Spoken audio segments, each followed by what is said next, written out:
If you're solar curious and want to learn more, it can all seem a bit overwhelming. You're probably wondering, how much does it cost to install a solar system? And how much money will I really save on my electricity bill? Let's start with the basics. In this video guide, we'll provide you a general overview of solar energy, so you can have a strong foundation of knowledge and make the best possible educated decisions regarding solar power for your home. First things first, what is a solar panel? A solar panel, or photovoltaic panel, is a panel made of solar cells. Solar cells are the essential component by which light is converted into electrical energy, and they're usually made up of crystalline silicon. Each solar panel usually contains from 32 up to 96 solar cells.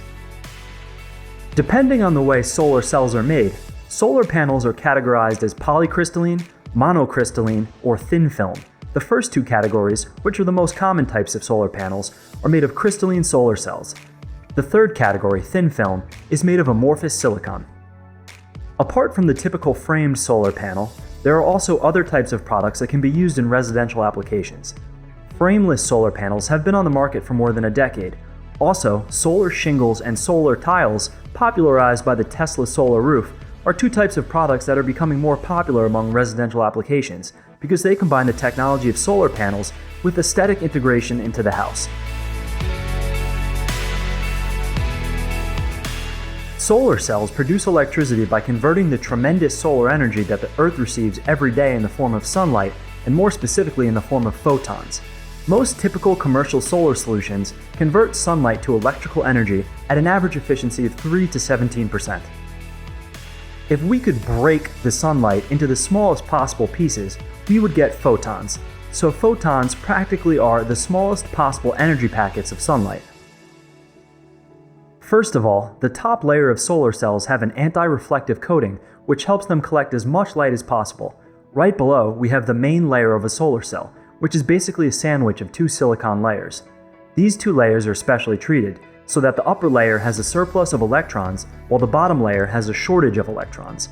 What is needed for the extra electrons to move from the upper to the bottom layer is a little bit of extra energy, and that energy is provided by the photons, when the sunlight hits the solar cells.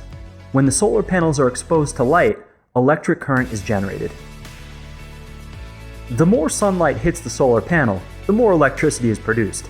That means that during cloudy, rainy, or snowy days when sunlight is reduced, solar panels still produce some electricity, but it's limited compared to the electricity produced during a sunny day.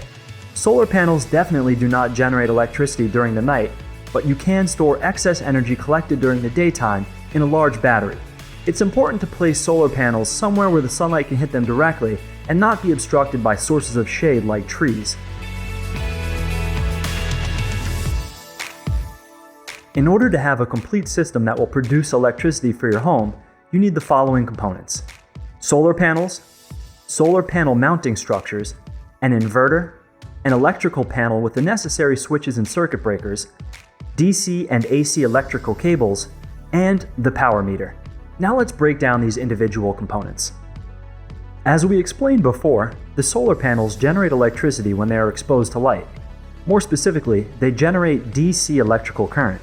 But in order to use the electricity produced by the solar panels, we need to have AC electrical current, alternating current, which is the type of current used by your home and by the power grid. So we need an inverter. An inverter converts the DC electricity generated by the solar panels into the alternating current. The solar panels are connected to the inverter not one by one, but in groups that are called strings. In order for the AC electrical current to be distributed to the grid or to the house, an electrical panel with the necessary switches, circuit breakers, and wiring must be installed, while a power meter is used to measure the electricity produced from the installed photovoltaic system. Many modern systems have handy apps for your phone, so you can see exactly how much energy you're producing. Quite satisfying. Generally, residential solar systems are separated into two main categories: off-grid and on-grid. In the case of an off-grid system, the electricity generated by the solar system will be used to cover 100% of the electrical usage of a home, since the house is not connected to the electrical grid, the power company, at all. This can be accomplished by using large batteries that will store any extra electricity produced during the day. The main disadvantage of an off-grid system is its cost, since the use of batteries increases the cost about 20 to 30% compared to an on-grid system. Many jurisdictions do not allow you to operate your residence off-grid, so you'll have to check. In an on-grid system, the house where the solar panels are installed is connected to the main power grid. Electricity generated by the solar panels can either cover the electrical needs of the house, or when you produce more electricity than needed, it's sent to the power grid. This leads us to net metering. With net metering, your monthly electricity bill is calculated both ways, based on the net of your overall energy consumption and the monthly output from your solar panels. If you're producing more energy than you're using, the utility company will actually pay you. For example, if your solar panels have overproduced 3,000 kilowatt hours on sunny days, and you have consumed 4,000 kilowatt hours from the grid on dark nights, you will get billed only for 1,000 kilowatt hours. In some cases, net metering policies actually pay a higher rate for the electricity that's produced from your solar panel system than what you pay to purchase the electricity from the grid. How much you actually save depends on a number of factors, the most important of which include, of course, how much electricity your home or business uses. The average annual electricity consumption for a U.S. residence was 10,766 kilowatt hours, an average of 897 kilowatt hours per month. And a typical domestic solar installation aims to offset 70 to 90% of your monthly usage. Of course, the exact savings on your electricity bill depends on other factors. If your family has electric cars that need daily charging, your electricity requirements might be much higher. Where you live matters a lot. Sunnier is better. For example, a 5 kilowatt installation consisting of 20 solar panels can produce approximately 8,000 kilowatt hours every year if your house is in a hot and sunny state like California. But the same system will only produce approximately 6,000 kilowatt hours every year if your house is in a less sunny state like Connecticut. That means that a 5 kilowatt system could offset between 60 and 80% of your electricity bill depending on how sunny your region is, based on an average annual electricity consumption of approximately 10,000 kilowatt hours. There's a great online tool where you just plug in your address and it calculates how much electricity you can generate and how much money you can save on your electric bill. I've linked to that in the description below. The available surface on your roof, the unshaded part with the appropriate orientation, determines how many solar panels you can install and consequently your savings. A simple case to have in mind is that you need roughly 350 square feet in order to install 20 solar panels, which would have a total power of 5 kilowatts, an average size solar system in the US. That tool I just mentioned actually allows you to select your roof on Google Maps and it factors it into the calculations. The inclination and orientation of your roof are also important. To produce maximum electricity, solar panels should face south, and your roof should have an inclination in which the sunlight hits vertically on average during the whole year. The more you go up north, the steeper the incline of your roof should ideally be. In 2019, the average cost of a residential solar panel is $299 per watt. So with an average solar panel system size of 5 kilowatts, you're looking at an average cost of $14,950 before any tax credits or incentives. Equipment makes up the majority of the cost, but permits and labor are also factored in. You can deduct 30% for the current federal solar tax credit, and there are also many other localized incentives offered by your state or your utility company. These prices of course vary depending on the brand of solar panels, the size of your installation, your installer, and also on your state, but this is just to give you a rough idea of what to expect. The best way to get a good price on solar is to compare quotes from many different installers, and there are some great services for that which have also been linked below. Based on the parameters we've already mentioned like cost, electrical consumption of your house or business, how sunny your region is, a solar energy system provider can help you determine which would be the ideal system for you in order to save as much as possible on your electrical bills. Don't forget that there are many choices regarding brands of solar panels and solar inverters, and a good installer will help you select the optimal system for your budget. The most important parameter that determines whether or not a roof is appropriate for a solar panel installation are its inclination and its orientation.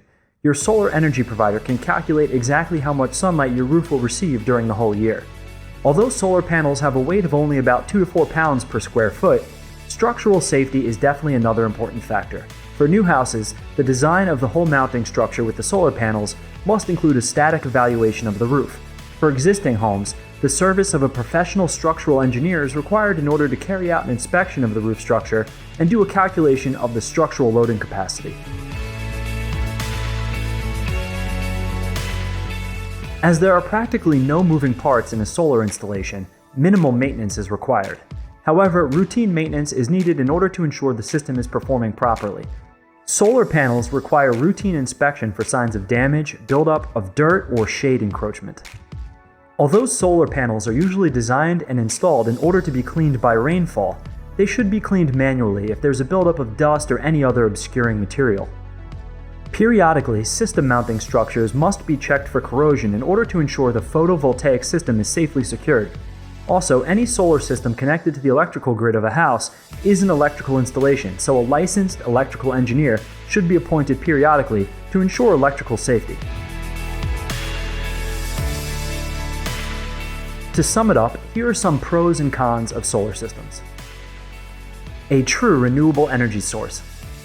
Reduce your electricity bill and provides insurance against rising power prices. Low maintenance cost. Financial incentives from the government. They operate quietly with no moving parts and emit zero pollution. They have a long service life and reliability in operation. Initial costs, but marginal cost drops to zero once the price of installation is paid off. Weather dependent, so it is an intermittent energy source and cannot be relied on in critical applications. Energy storage systems to smooth demand and load like the Tesla Powerwall are expensive.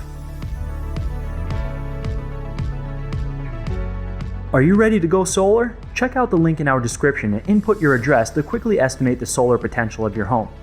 If you have any questions about solar, feel free to ask us in the comments below and we'll do our best to get to as many as we can. This concludes our video featuring some basics about solar panel systems for homes. If you found this video helpful or interesting,